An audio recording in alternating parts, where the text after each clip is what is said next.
तो हेलो दोस्तों, आप सभी का स्वागत है हमारे YouTube चैनल टोटल लर्निंग पर। आप सभी को जय हिंद, जय भारत, जय सिया राम, राधे राधे। आप सभी को गुड इवनिंग। आज हम लोग सोलर सिस्टम पढ़ेंगे, सौर मंडल यानी कि जियोग्राफी में, यानी कि सीधा बोले तो वर्ल्ड जियोग्राफी में। हमारा जो आज का टॉपिक होगा वो क्या होगा? सौर मंडल। आप सब तो हमें जानते ही होंगे। चलिए, तो समय कम वेस्ट करते हुए अपना क्लास स्टार्ट करते हैं। सौर मंडल की बात करते हैं। तो सौर मंडल क्या है? सौर मंडल क्या है? सौर मंडल में क्या है? एक सूरज है और सूरज के चारों ओर घूमने वाले बहुत सारे ग्रह, कुछ ग्रह है, कुछ उपग्रह है, कुछ धूमकेतु है, कुछ क्षुद्र ग्रह है और बहुत सारे छोटे छोटे पिंड हैं। वो सब क्या कर रहे हैं? सूर्य का चक्कर मार रहे हैं। स्टार्स है बहुत सारे। तो इसमें जो जो हमको देखना है सौर मंडल में, उसके बारे में जानेंगे। सबसे पहले हम जानते हैं सौर मंडल कहाँ है? ब्रह्मांड में है। ब्रह्मांड कहाँ पर है? ब्रह्मांड में।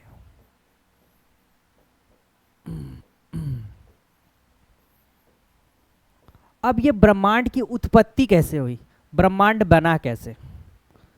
सबसे पहले जानेंगे ब्रह्मांड बना कैसे। तो ब्रह्मांड कैसे बना? एक विस्फोट हुआ था जिसका नाम था महाविस्फोट।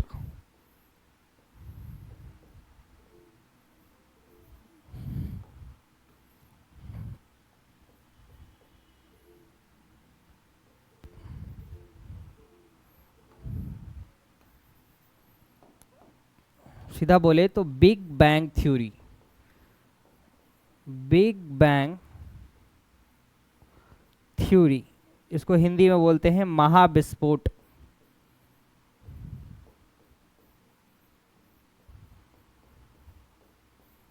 महाविस्फोट का सिद्धांत।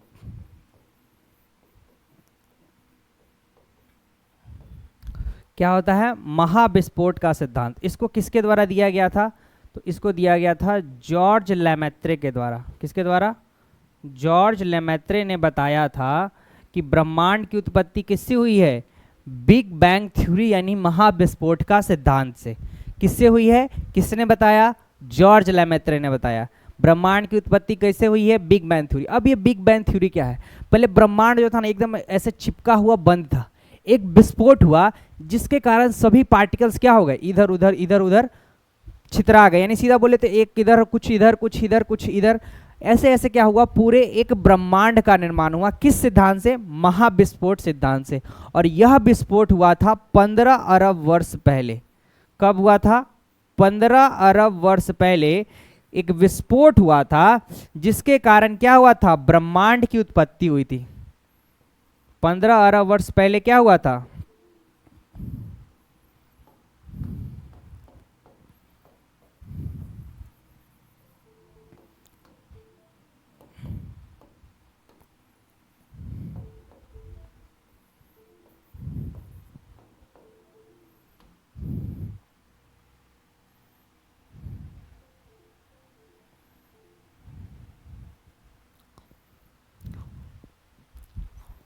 क्या हुआ था? तो 15 साल पहले एक विस्फोट हुआ था और उसी विस्फोट में क्या हुआ था? ब्रह्मांड की उत्पत्ति हुई थी। 15 साल पहले क्या हुआ था?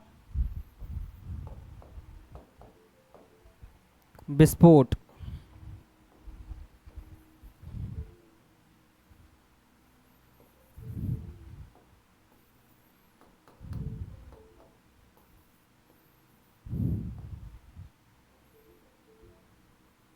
पंद्रह वर्ष पहले क्या हुआ था? विस्फोट हुआ था जिससे क्या हुई थी? ब्रह्मांड की उत्पत्ति हुई थी। कब? 15 साल पहले एक विस्फोट हुआ जिसके कारण क्या हो गया? सारे पार्टिकल्स जो है इधर उधर फहरा गए, इधर उधर छितर गए। क्या हो गए? छितर गए, जिसके कारण एक ब्रह्मांड की उत्पत्ति हुई। और उस ब्रह्मांड में कई तारे आए और उन कई तारों का समूह क्या कहलाया? आकाश गंगा कहलाया। और इस प्रकार यानी कि तारों का समूह क्या कहलाता है? कई तारे आए और उन तारों का समूह क्या कहलाया? आकाश गंगा।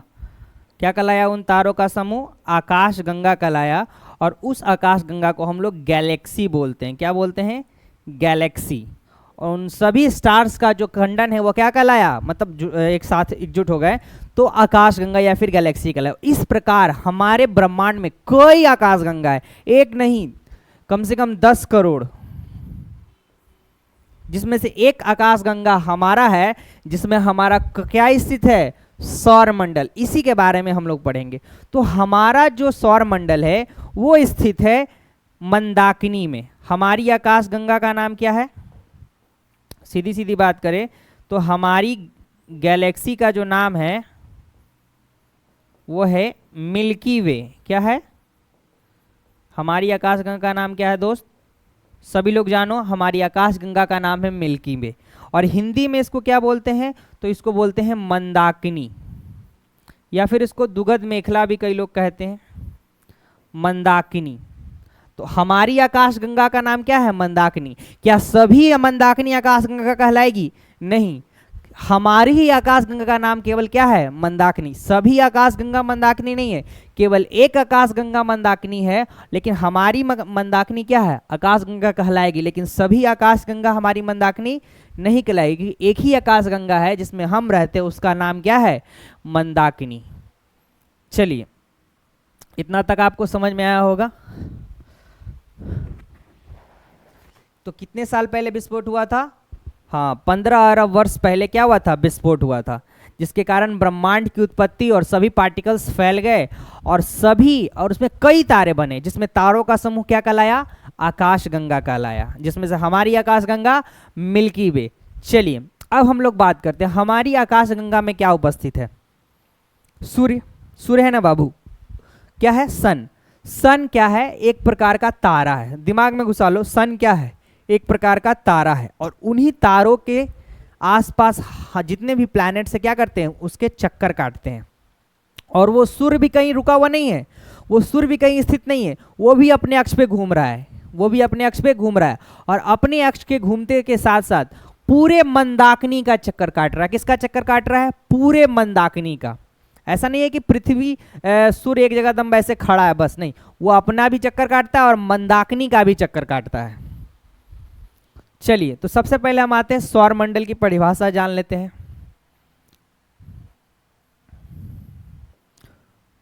सौर मंडल जिसको बोलेंगे सोलर सिस्टम।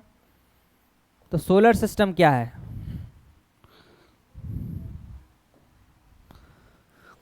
तो परिभाषा इस प्रकार है, सूर्य के चारों ओर चक्कर लगाने वाले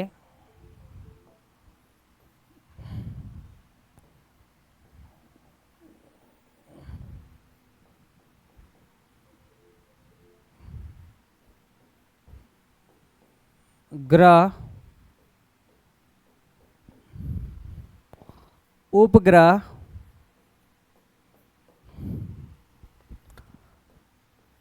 क्षुद्र ग्रह, धूमकेतु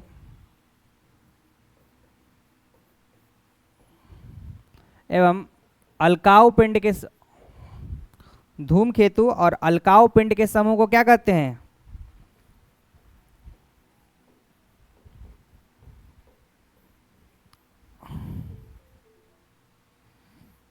अलकाव पिंड के समूह को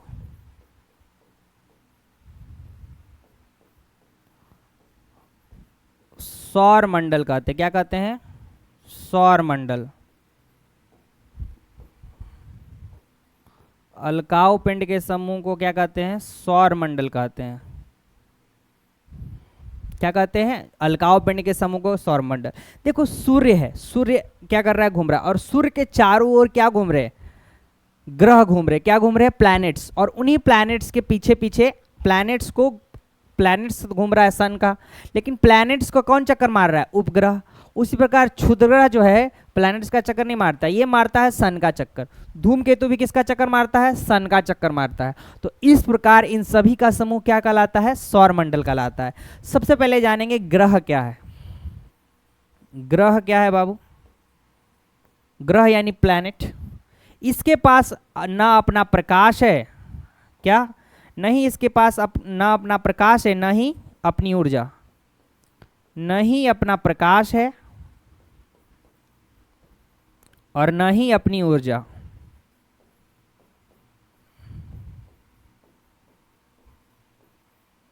यानी नहीं इसके पास अपनी कोई लाइट है और नहीं इसके पास कोई एनर्जी है, कुछ प्रकार की ऊर्जा उष्मा नहीं है इसमें। और ये क्या करता है, ये सूर्य का चक्कर लगाता है, यानी नहीं इसके पास ऊर्जा है अपना प्रकाश और नहीं अपनी ऊर्जा है, और ये क्या करता है, सूर्य का चक्कर लगाता है। किसका चक्कर लगाता है ग्रह, सूर्य का चक्कर लगाता है।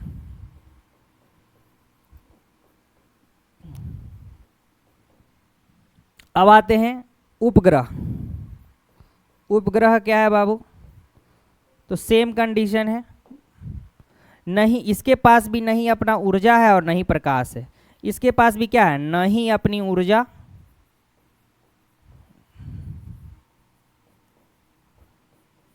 न ही अपना प्रकाश, यानी सीधी सीधे बोले तो न ही इसके पास अपनी ऊर्जा, दोनों के पास है ना, ग्रह के पास कोई ऊर्जा है नहीं उपग्रह के पास कोई ऊर्जा है। लेकिन ग्रह पृथ्वी का ग्रह जो है वो सूरज का चक्कर मारते हैं, लेकिन उपग्रह जो है ग्रह का चक्कर मारते हैं। किसका चक्कर मारते हैं, अपने अपने ग्रह का, अपने अपने ग्रह का चक्कर मारते। जैसे कि चंद्रमा क्या करती है, हमारा पृथ्वी का चक्कर मारती है, लेकिन वो अपना चक्कर मारते मारते सूरज का भी चक्कर मार लेती है, पृथ्वी का चक्कर भी मारती है और सूरज का भी मारती है। लेकिन ऐसे वो किसका चक्कर मारती है, ग्रहों का चक्कर मारती है, ग्रह का चक्कर मारती है। चलिए ये हो गया ग्रह उपग्रह। अब आते हैं क्षुद्र ग्रह की बात करते हैं। अब क्या बात करते हैं, एक बार देख लीजिए। हाँ, अब बात करते हैं क्षुद्र ग्रह। क्षुद्र ग्रह यानी एस्टेरॉइड्स। क्या, एस्टेरॉइड्स जो है छोटे छोटे बेल्ट्स, छोटे छोटे क्या है, पत्थर है, छोटे छोटे पत्थरों के टुकड़े हैं जो एक प्रकार बेल्ट के रूप में स्थित है, और वो बेल्ट जो है एस्टेरॉइड्स, एस्टेरॉइड्स यानी कि क्षुद्र ग्रह, इसी को बोलते हैं छोटे छोटे ग्रह टाइप होते हैं, पत्थर टाइप के, जो आकाश में घूमते रहते हैं, एक बेल्ट के एक समान की तरह सूर्य का चक्कर काटते रहते हैं। क्या, ये किसके बीच स्थित है, तो ये मंगल और बृहस्पति के बीच स्थित है। मंगल और बृहस्पति के बीच कौन सा ग्रह पाया जाता है, तो क्षुद्र ग्रह। किसके बीच, मंगल और बृहस्पति, इंग्लिश में बोले तो मार्स और जुपिटर के बीच में स्थित है, उसे क्या बोलते हैं, क्षुद्र ग्रह। ये किसका चक्कर काटता है, तो ये सूर्य का चक्कर काटता है। ये किसका, सूर्य का चक्कर काटता है।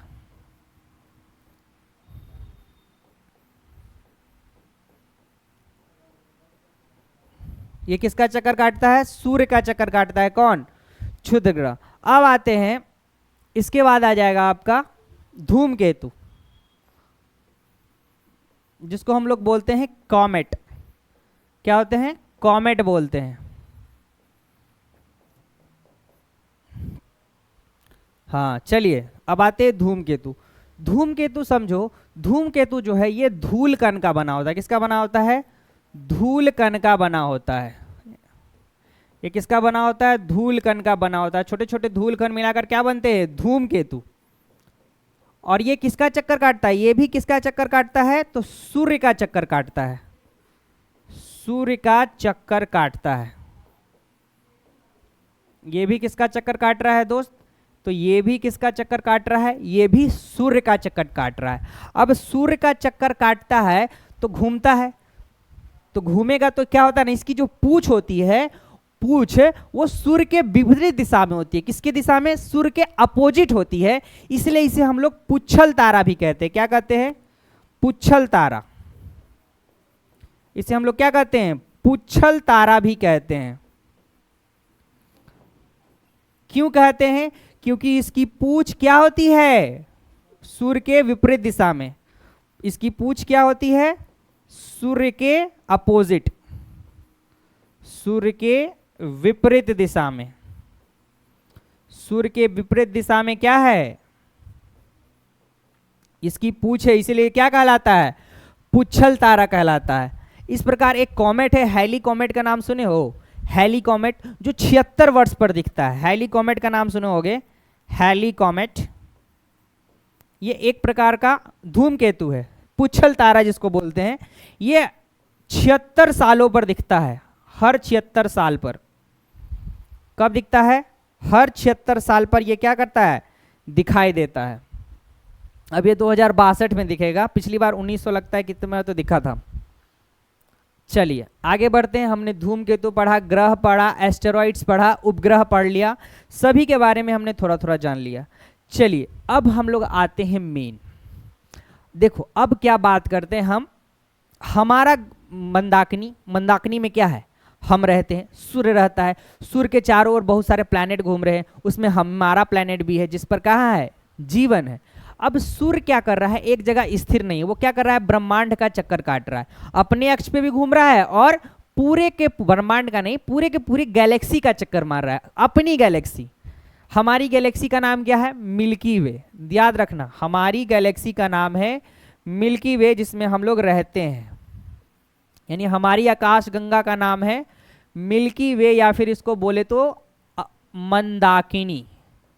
क्या, तो हमारा मंदाकिनी में क्या है, हमारा सूरज किस में है, तो हमारा सूरज भाई साहब मंदाकिनी में। कौन में है भाई साहब, तो हमारा जो सन है वो किस में स्थित है, तो मंदाकिनी में स्थित है।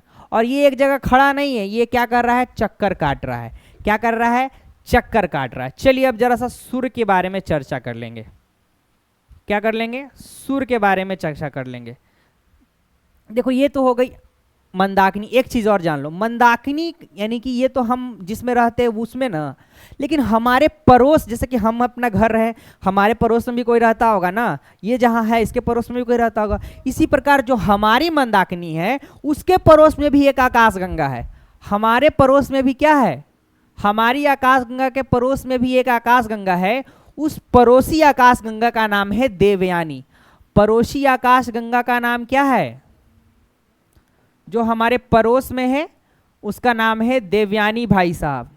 कौन है, एंड्रोमाडा जिसको बोलते हैं, ये हमारी पड़ोसी आकाशगंगा है। यानी मंदाकिनी की पड़ोसी कौन, देवयानी। ऐसा नहीं कि मंदाकिनी पार करके तुम देवयानी में चल जाओगे, बहुत दूर है। चलिए अब लोग बात करते हैं सूर्य की। सूर्य कहाँ चक्कर मार रहा है बाबू, मंदाकिनी में मार रहा है, मंदाकिनी में मार रहा है। एक चीज और जान लो, मंदाकिनी का जो आकार है, मंदाकिनी की बात कर रहे हैं, मंदाकिनी का जो आकार है वो सर्पिलाकार है। कैसा है, सर्पिलाकार, स्प्रिंग के जैसा। स्प्रिंग देखे हो ना, उसी प्रकार सर्पिलाकार, सीधा बोले तो स्पाइरल।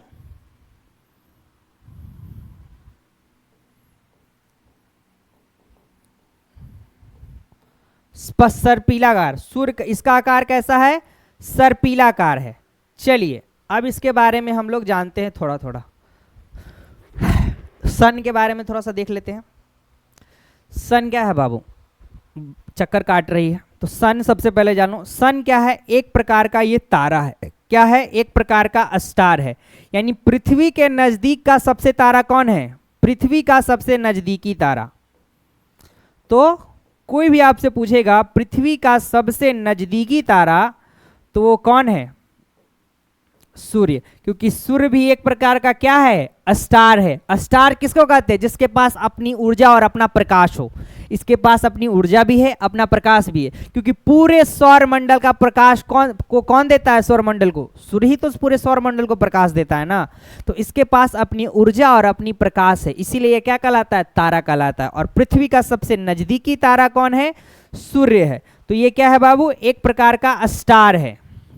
अब बात है सन। मैंने अभी बताया था कि सन जो है अपने अक्ष पे भी घूमता है।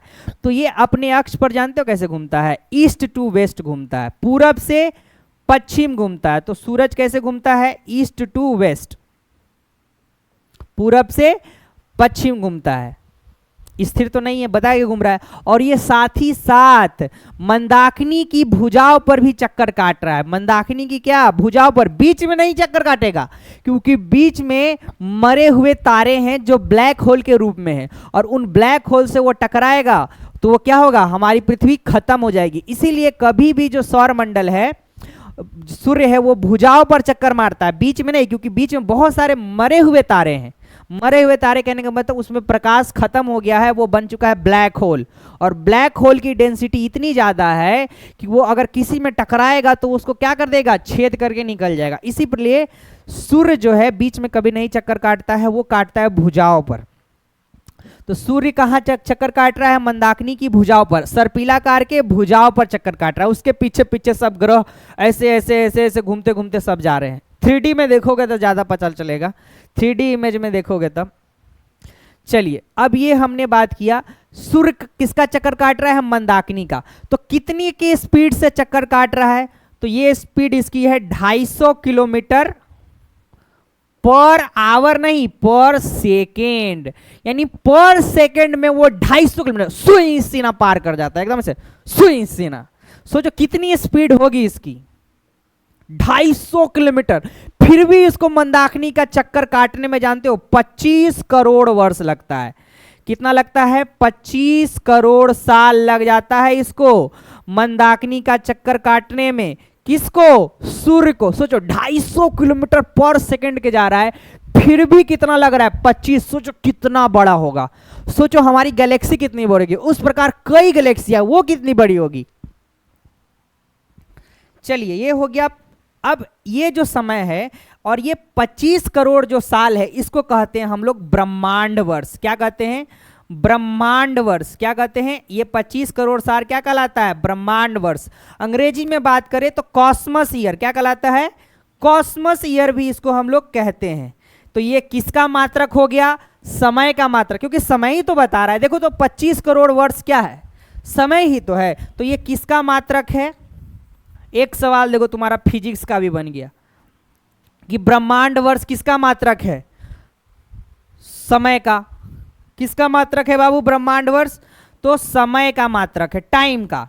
प्रकाश वर्ष किसका मात्रक है, समय का। प्रकाश वर्ष क्या कहते हैं, एक साल में प्रकाश द्वारा तय की गई दूरी क्या कहलाती है, प्रकाश वर्ष कहलाती है। तो प्रकाश वर्ष और ब्रह्मांड वर्ष दोनों किसका मात्रक है, समय का मात्रक है। चलिए यहां तक किसी को कोई दिक्कत, आप लोग एक बार इसको देख लें।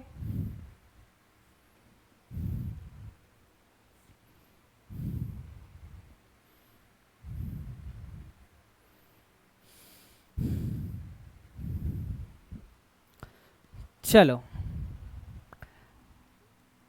अब कुछ पॉइंट्स यहां पर देखिए। अब ये हो गया। अब सूर्य में ऊर्जा आती कहां से, सूर्य में ऊर्जा आती कहां से, तो सूर्य में ऊर्जा का स्रोत है नाभिकीय संलयन। क्या है, सूर्य में ऊर्जा किससे आती है, नाभिकीय संलयन से। इसको इंग्लिश में हम लोग बोलते हैं दोस्त न्यूक्लियर फ्यूजन। न्यूक्लियर फ्यूजन क्या करता है, इसमें जो ऊर्जा होती है वो प्लाज्मा के रूप में होती है। प्लाज्मा का मतलब धधकता हुआ, नहीं वो पूरी तरह से तरल है, मतलब लावा देखते हो एकदम प्लाज्मा अवस्था में।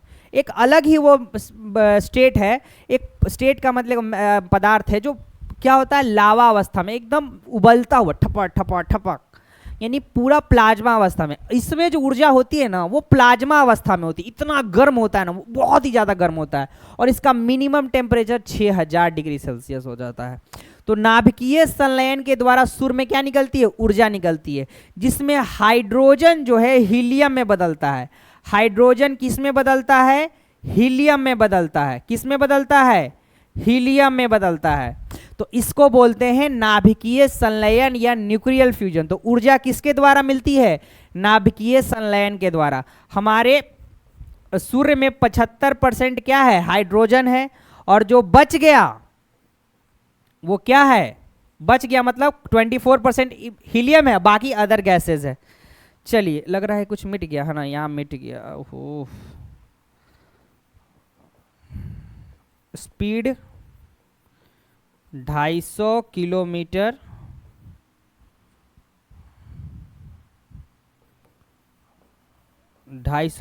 पर सेकेंड, 25 करोड़ साल लगेगा, जिसे हम लोग ब्रह्मांड वर्ष यानी कॉस्मस ईयर कहेंगे। चलिए ये आप लोग को दिक्कत है यहाँ पर किसी चीज़ में तो बताइएगा। चलिए आगे बढ़ते हैं। कोई दिक्कत सूर्य के बारे में, ये हमने देख लिया सूर्य के बारे में। हमारा सूर्य का ये हो गया। हाँ एक चीज़ हमने सूर्य की नहीं बताई, सूर्य की आयु। सूर्य की आयु की बात करें, एज की बात करें, तो हमारा सूर्य जो है 5 बिलियन ईयर जी चुका है। कितना जी चुका है, 5 बिलियन वर्ष जो है हमारा सूर्य जी चुका है। वैज्ञानिकों ने यह बताया है कि हमारा सूर्य अभी तक कितना जी चुका है। जैसे हमारी आयु अभी जितनी है, आपकी जितनी है, वो कितना जी चुका है? ये 5 बिलियन ईयर्स जी चुका है। कौन? सूर्य। तो सूर्य कितना जी चुका है दोस्तों? तो 5 बिलियन ईयर जी चुका है। चलिए, यहां तक सूर्य की बात हो गई। अब हम लोग आगे बढ़ेंगे।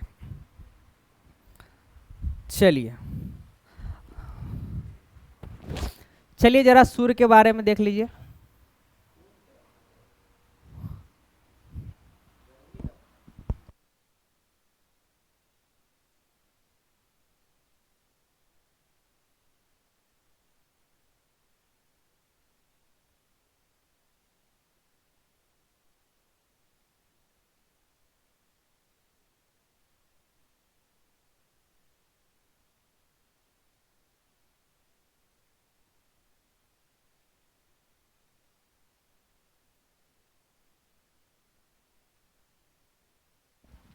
चलिए दोस्तों, तो हम लोग, ये सूर्य है हमारा।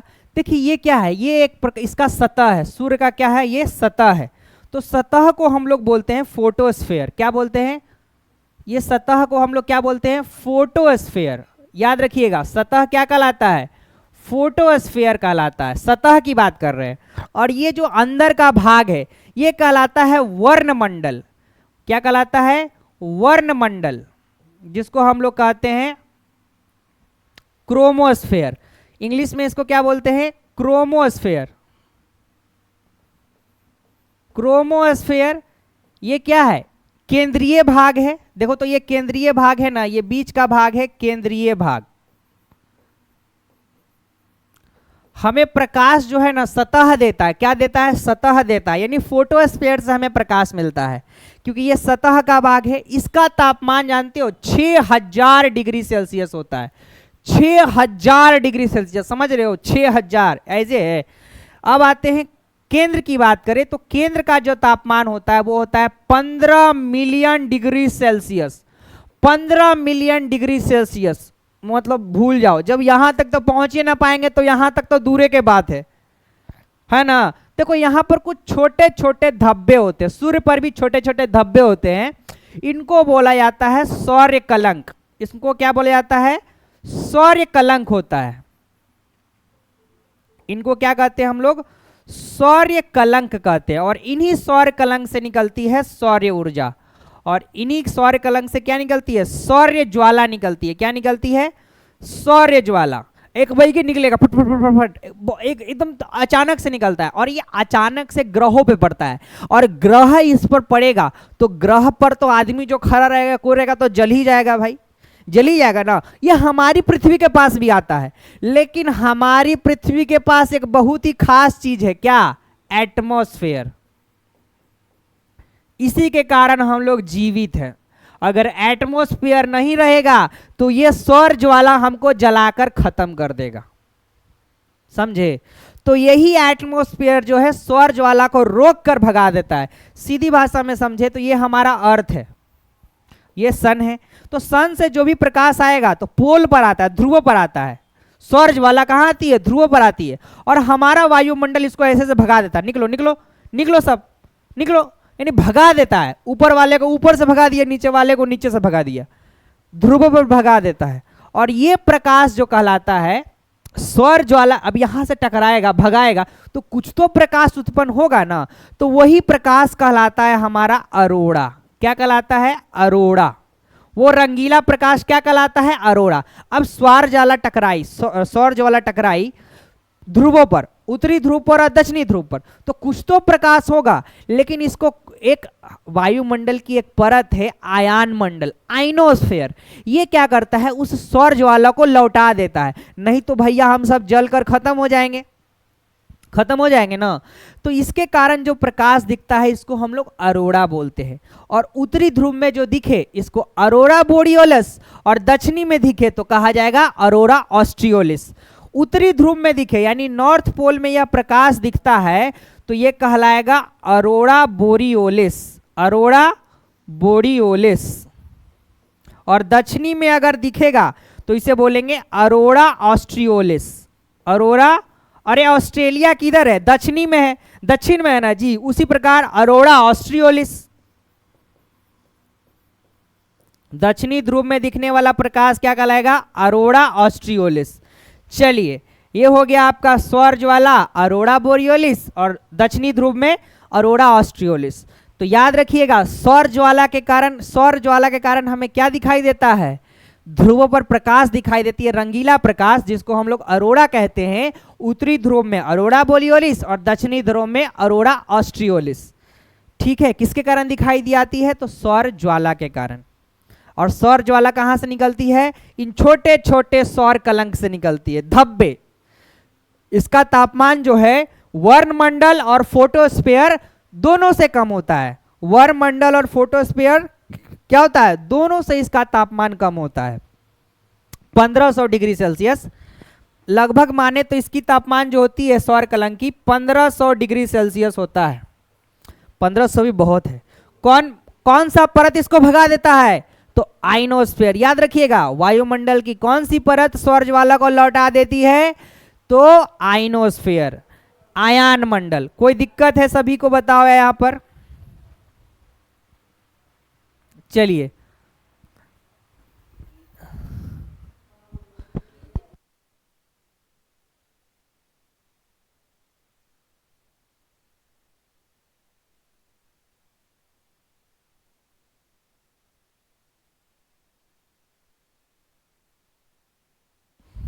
चलिए यहां पर हो गया सूर्य खत्म।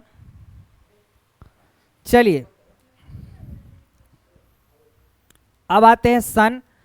अब सन की बात करते हैं। सन है, सन के चारों तरफ कुल कितने चक्कर मार रहे हैं ग्रहों? 8 चक्कर। मरकरी, वेनस, अर्थ, मार्स। इसके बाद हम बताए थे ना कि इसके बाद हमारा एस्टेरॉइड बेल्ट है। अभी कुछ देर पहले हमने बताया था जुपिटर, सैटर्न, यूरेनस, नेपच्यून। ये टोटल कितने ग्रह हैं दोस्त? 8 ग्रह हैं। सबसे पहले आता है हमारा मरकरी। सबसे पहले हमारा क्या आता है दोस्त? मरकरी आता है। फिर आता है हमारा वेनस, फिर आता है हमारा अर्थ, फिर आता है हमारा मार्स, फिर आता है हमारा जुपिटर, फिर आता है हमारा सैटर्न, फिर आता है हमारा यूरेनस, फिर आता है हमारा नेपच्यून। क्या आता है? नेपच्यून। चलिए अब आते हैं, जरा हिंदी में भी देख लेते दोस्तों। इसको कहते हैं बुध, इसको कहते हैं शुक्र, इसको कहते हैं पृथ्वी, इसको कहते हैं मंगल, इसको कहते हैं बृहस्पति, इसको कहते हैं शनि, इसको कहते हैं अरुण, इसको कहते हैं वरुण।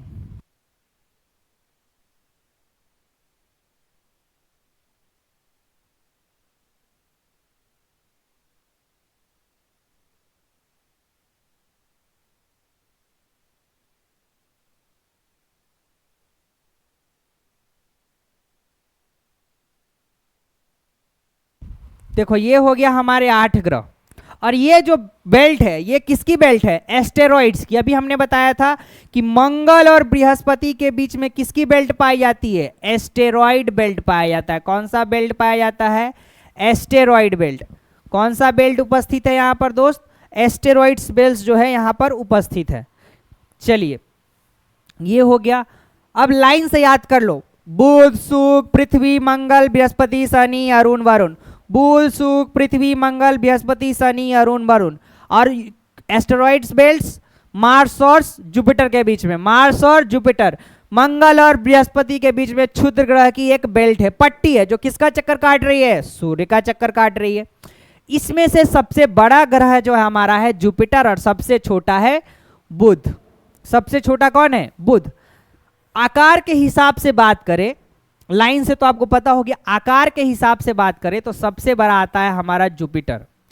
जुपिटर के बाद आता है सैटर्न, सैटर्न के बाद आता है यूरेनस, यूरेनस के बाद आता है हमारा नेपच्यून, यूरेनस के बाद कौन आता है हमारा? नेपच्यून। नेपच्यून के बाद आता है अर्थ, अर्थ के बाद आता है दोस्त वेनस, वेनस के बाद आता है मार्स और मार्स के बाद आता है हमारा मरकरी। यानी सबसे छोटा मरकरी है। सबसे छोटा क्या है? मरकरी। और सबसे बड़ा जुपिटर, उसके बाद सैटर्न। चलिए यहाँ तक सभी को किसी में कोई दिक्कत, 1% भी किसी बच्चे को कोई प्रॉब्लम समझने में तो बताइएगा। चलिए अब जो हम अगले क्लास में पढ़ेंगे, इन 8 ग्रहों के बारे में हम लोग अगले क्लास में पढ़ेंगे। 8 ग्रह और उनसे जुड़ी कुछ घटनाएं, जैसे ग्रहण हो गया, कैसे प्रकाश है, कैसे प्रकाश पड़ता है। ठीक, चलिए तो आज के लिए इतना ही रखते हैं। आप सभी को धन्यवाद, शुक्रिया क्लासेस ज्वाइन करने के लिए। आप सभी को हमारा क्लास ये अच्छा लगा होगा तो हमारे वीडियो को लाइक करिएगा, चैनल को सब्सक्राइब करिएगा और कमेंट करके बताइएगा आप लोगों को ऐसा लगा। और एक अधिक जानकारी जो है आपके लिए, एक न्यू बैच की व्यवस्था की गई है पारा मेडिकल 2023 के लिए, सॉरी 2023 बोल दिए क्या, पारा मेडिकल 2024 में जो पैरामेडिकल का एग्ज़ाम होगा उसके लिए हमारे एप्लीकेशन पर एक कोर्स लॉन्च किया गया है, आप लोगों को सभी को पता होगा। तो ये लॉन्च में इसमें सभी टीचर्स जो है अपना अपना और अच्छे से कंटेंट तैयार करके आप लोगों को पढ़ाएंगे इस बार। तो इस बार जुड़िए हमारे साथ, 2024 की ज़बरदस्त तैयारी करिए सभी टीचर्स के साथ। सभी लोग आपको अच्छा मार्गदर्शन देंगे जिससे आप सभी लोगों का एग्ज़ाम जो है अच्छे रैंक से आएगा और सभी लोग का अच्छे जगह एडमिशन भी होगा। चलिए धन्यवाद, शुक्रिया, जय हिंद, जय सिया राम, राधे राधे।